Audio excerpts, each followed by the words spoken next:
নমস্কার। এখন আমি গীতা পাঠ করছি। রাধে রাধে। ধরিত্রী তুচ্ছ কথা শুনো মম পন, ত্রিলোকের আধিপত্যে করিব নারণ।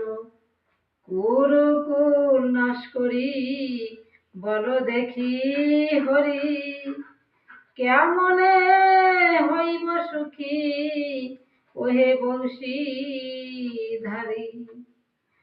রাজ্য লোভে জ্ঞান শূন্য হইয়া কৌরব, আত্মীয় নিগ্রহ পাপ না করে স্মরণ।